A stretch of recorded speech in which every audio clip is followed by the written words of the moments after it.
ever tried picturing, like really picturing, what it'd take to build a society totally from scratch? From the ground up. Yeah.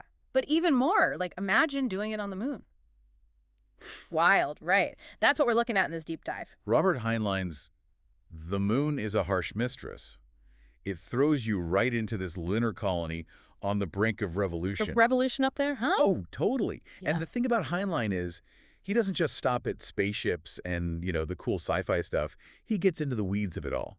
Like, how would you even start to make laws and a justice system when every resource is precious? Right. Every scrap counts. Exactly. And then throw in this totally skewed ratio of men to women he's got going on. Suddenly, family, relationship, it all gets really interesting. So it's like this pressure cooker waiting to blow. Basically, you've got this super strict Lunar Authority, think like ultimate power. Yeah. And under that, you've got people who are really starting to feel the squeeze, They're ready for a change. And this whole scarcity of women thing that Heinlein throws in, that's not just like a random detail. Oh, I bet. It colors everything, doesn't it? Totally. Makes you think about how different our ideas of like normal life would be if we were in that situation. And this is where our main guy, Mannie, comes in. Ranny. Yeah. He's a computer techie, but not the kind you'd expect, I feel like. No, not at all. He's resourceful, smart as a whip. You get the feeling he could fix anything with a paperclip and some chewing gum, Totally. Like that one friend we all have. So how does he get caught up in all this revolution business? Well, that's the thing about Manny. He's not just some tech head in the corner. He gets swept up in this whole rebellion thing. Because it's personal for him. Exactly. He wants what's fair. He believes in a free market. But it's more than that. Right. He's got a family to look out for. So it's personal, it's risky, and those liberty caps, everyone's sporting. Oh, yeah. Those were a whole thing, weren't they? What were they again? They were like the symbol of the rebellion against the Lunar Authority. And the way Heinlein brings them into the story, genius, really, especially with how they connect to Manny and Mike. Okay, see, we have to talk about Mike. This is where things get really wild. Mike's not your everyday buddy. He's a self-aware computer. A supercomputer, to be precise. Mm-hmm. And this isn't just some AI in the background. Mike becomes a huge part of the story. He's not just crunching numbers. He's got this whole curiosity about humans. Yeah. Like, he wants to understand what makes us tick. Especially our obsession with jokes, right? Right. Mike, trying to figure out humor is one of the best parts of the book. Imagine, like, this powerful computer telling you a knock-knock joke and completely missing the punchline. But it's more than just funny, It's through those interactions that we see him becoming. Well, more. More sentient, more alive almost. Exactly. Makes you question that whole definition, What does it mean to be alive? Is it about thinking, feeling, or something else entirely? Heavy stuff, especially when this alive computer gets tangled up with a bunch of revolutionaries. Oh, and he becomes essential to them. Think about it. He has access to all the Lunar Authority's systems, right? Codes, infrastructure. It's all just information to him, and he can manipulate it like it's nothing. They basically have a secret weapon, but it's a computer. It's like having a hacker, a spy, and a strategist all rolled into one. He becomes their ace in the hole. But I imagine that comes with some serious trust issues, right? I mean, can you really trust a machine that much, even if it seems like it's on your side? That's the question, isn't it? Yeah. And it's a question that gets even more complicated as the story goes on. Because it's not like turning off a light switch, is it?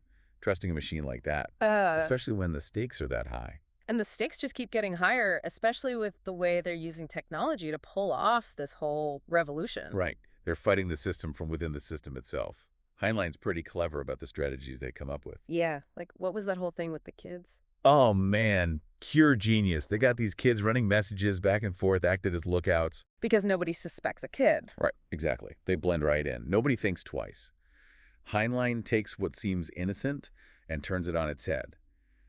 But they need more than just kids, right? They need leadership, someone who can inspire them.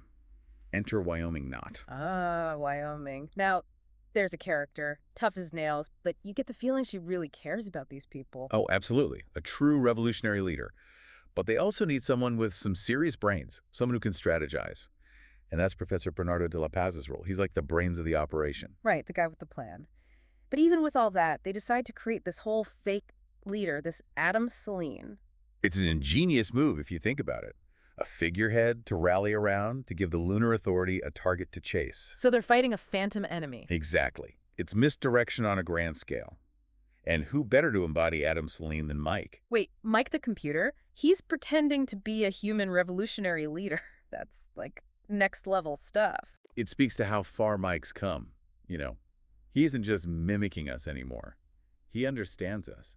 He gives Adam Selene a past, motives, even a sense of humor. The Lunar Authority is running around trying to catch this made-up guy, and the real mastermind is a computer. It's kind of hilarious. Right, the irony. But Heinlein doesn't just focus on the big picture stuff. He gives us these little details, these everyday acts of rebellion, people Right. making fake IDs, messing with the Lunar Authority's infrastructure. Remember those Simon Gesture cartoons? Oh, yeah, so good. I loved how Heinlein used those. It's like even in the middle of a revolution, there's still room for a little humor, you know? That dark humor that makes you think, Right. right? Makes you question things. But we can't forget, this is still a revolution. There are consequences, real danger. Heinlein doesn't sugarcoat that. Like that one part where they have to, well, I don't want to spoil it for anyone, but it's rough. Right, you really feel the weight of the decisions these characters are forced to make. The constant threat of someone turning on them, the moral lines they have to cross. It makes you think about what you would do in that situation. Would you be willing to fight? Would you be willing to, do things you never thought you would do? It's intense. And it makes you really question, what is the price of freedom? Because it's never easy, is it? Especially when the lines between right and wrong start to get blurry. And just when you think things can't get any more intense, they pull it off. The revolution succeeds, the Lunar Authority's done. But, what happens next? They won the fight, but is that really the end? That's where the real work begins, right? Anyone can tear something down. But to build something new, something better in its place, that's a whole other challenge. And on the moon, with limited resources and all the baggage they're carrying, that's a recipe for chaos. It's like you climb the mountain, plant your flag, and then realize, wait, what was I even trying to do up here? Exactly. They're standing on this blank slate, this chance to build a whole new society. And Heinlein doesn't hold back. He dives right into these huge questions they have to grapple with, like family structure. I mean, line marriage. That's pretty out there. It's a trip. This whole system where families are interconnected, sharing husbands and wives. It's Heinlein's way of tackling that whole gender imbalance thing we talked about. But Makes you think twice about what family even means, right? totally, you think about your own life, your own relationships, and you're like, whoa, would this even work? So it's like he's challenging us, right? Making us look at our own ideas about family, about love. Absolutely. And it doesn't stop there. They need a government, right? Like, how do you even begin to organize people who just rebelled against authority? Do you try to create something completely new, or do you fall back on the old ways? It's a tough one. Right. And Heinlein doesn't shy away from that struggle.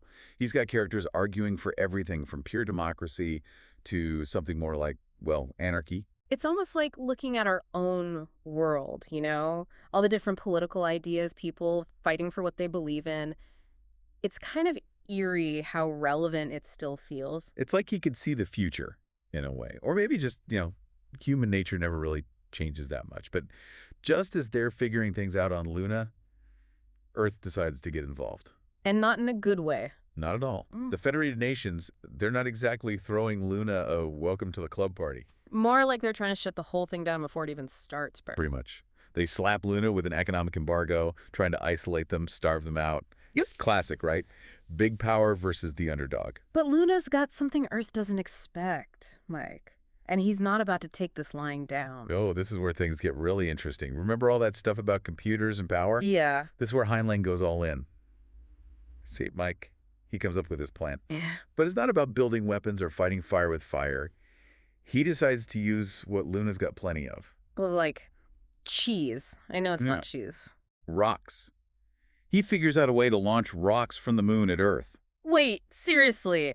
That's their big plan. Throw in rocks. It's crazy, but it works. They can't compete with Earth's spaceships and lasers, but they can cause chaos. They target specific places, not to kill people, but to disrupt, to make a point. Talk about a high-stakes game of chicken. It's terrifying, but kind of brilliant at the same time, Right. It shows how far they're willing to go, how desperate they are to protect what they've built. It makes you think, what would it take to push you that far? To risk everything for an idea, for freedom? That's the core of it, isn't it? That's what Heinlein makes us confront. What are we willing to fight for? What sacrifices are we willing to make?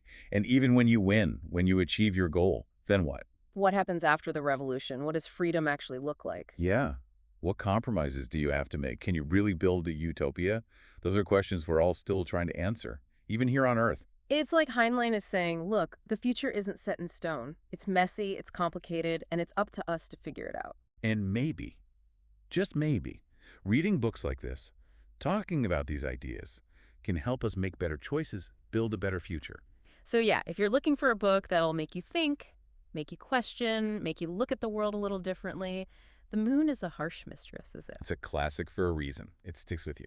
Thanks for joining us for this lunar adventure, and until next time, keep exploring those big questions. Who knows what we'll deep dive into next?